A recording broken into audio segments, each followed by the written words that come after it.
الحمد لله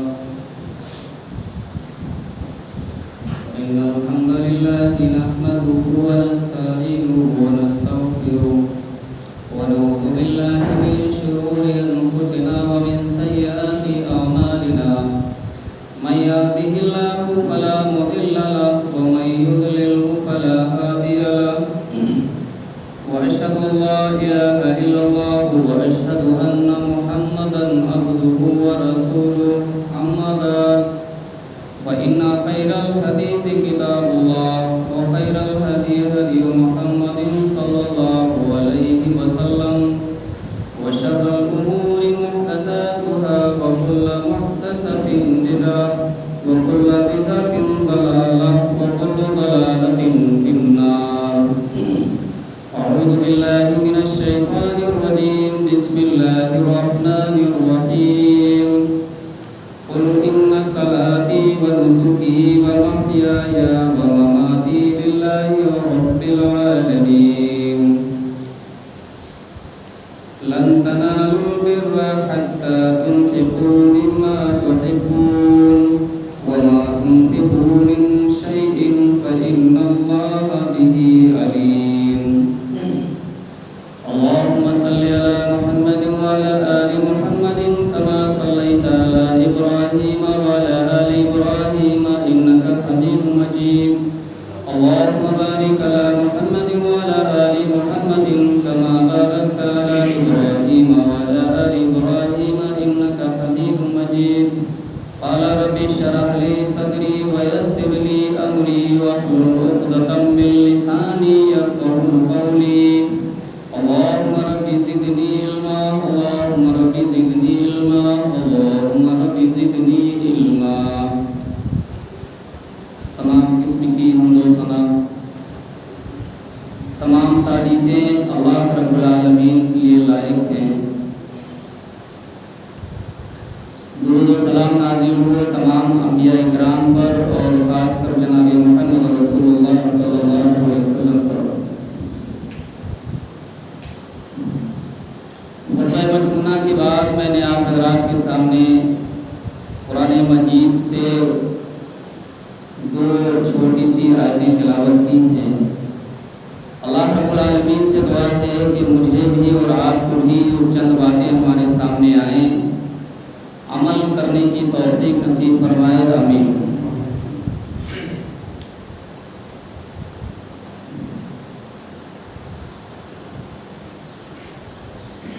پچھلے خطبہ جمعہ میں قربانی کے تعلق سے چند باتیں آپ حضرات کے سامنے عرض کی گئی تھی، اور وہ یہ عرض کی گئی تھی کہ جیسا کہ حضرت ابراہیم علیہ السلام کی پوری زندگی قربانی میں گزر گئی اور ہر جگہ وہ کامیاب ہوئے، دوسری بات یہ کہی گئی تھی کہ جو ایام چل رہے ہیں، جو ماحول چل رہا ہے، جو مہینہ چل رہا ہے قربانی کا، ذی الحج کا، عید الاضحیٰ کا، تو یہ بھی آپ حضرات کے سامنے بیان کیا گیا تھا کہ صرف جانور کو ذبح کر دینا، اسی کو قربانی سمجھ لینا اور باقی ہماری زندگی بالکل آزاد ہے، جیسے چاہیں گزاریں. یہ بھی بیان کیا، ایسا نہیں ہو سکتا.